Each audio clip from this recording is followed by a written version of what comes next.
This is John Elder of Prayer Builders. Today we are in 1 Thessalonians chapter 5, and we have worked our way down to verse 15.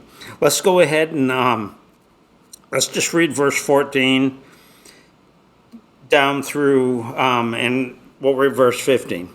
He says, "Now we exhort you, brethren, warn them that are unruly, comfort the feeble-minded, support the weak.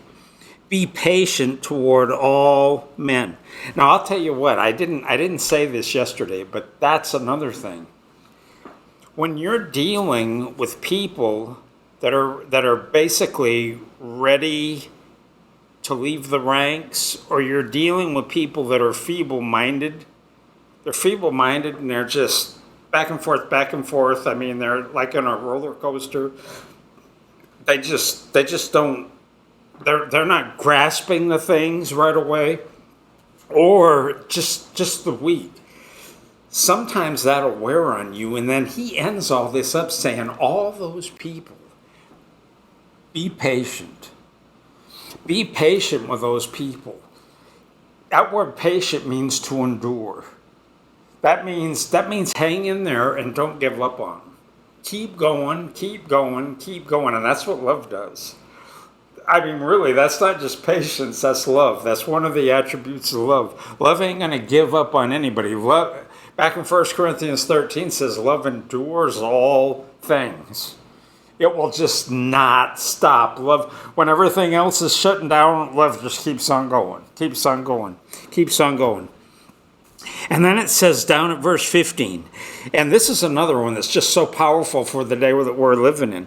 And this is something that I know, I'm sure you've probably heard this quoted, many of you. It says, "See that no one renders evil for evil unto any man, but ever follow that which is good, both among yourselves and to all men." Now, if there's a day that we're living in right now, people are attacking people all the time. I mean, what's really bad is believers are attacking believers. I mean, you can go onto YouTube and see some big-name preachers attacking other big-name preachers. What is up with that? Why would I want to do that? I'm not going to do it. I'm not here to attack anybody. And if somebody's going to attack me, you know what? I'm not going to retaliate. I'm not going to retaliate. And I know there's some people that like it if someone gets socked. There's some people that like the guy with the big attitude that just wants to come back and sock him even harder and tweet a few million people or something. Okay, don't imagine anything, but I'm telling you, this is not what we're supposed to do. I mean, if we're going to live as Christians, this is what it says. We are not to render, all that does is throw fuel on the fire. I mean, if you are wanting to bridge gaps between people, we can't do it by attacking one another. If someone attacks us, it says that a soft answer turns away wrath. If there's people not liking us and they're wanting to take us down, I am not going to do anything to turn them. Why? Because I want to win them. I love these people. I want them to be touched by God's love just like I have. And it says, don't render evil for evil to any man, but ever follow that which is good. We are only supposed to be following good things. Some people, I mean, there's lots and lots of feeds that you can see on Facebook and YouTube and everywhere. Well, there's all kinds of bad stuff, and people follow and want to listen. Oh, what's the new juicy story? What accusation? What did this person say over here? What is a blah blah blah blah? I can't stand it. And it says, what am I going to be following? I mean, on YouTube, like on Facebook, you can follow someone. I'm only going to be following good.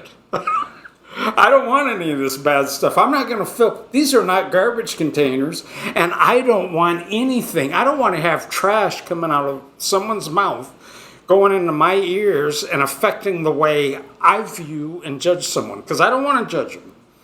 I want to love them, and I want to do good, and that's what we all need to be doing. And I'm ending with this. It says, but ever be a follower of what is good. It says both among yourselves. Now that would mean amongst the born again crowd. So it's saying believers. That should be happening with believers. And then it says, and to all men, which would mean the lost.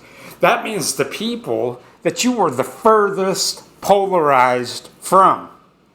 That things have polarized you, the furthest reaching people. Everybody you can imagine. You need to be following after good and not rendering blow for blow and evil for evil with these people. That's not what God called us to.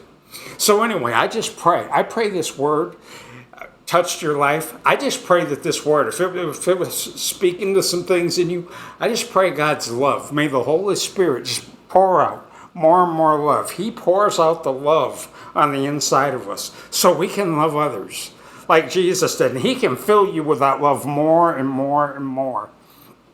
And that is what is ultimately, it says, by your love one to another. That's how they're going to know you're my disciples. If we're attacking Christians, the people on the fringes watching us, they're not going to know we're disciples if that's the way we're acting. They're only going to know by the way we love and treat each other. I hope this was a blessing. Always remember this. Jesus is coming back.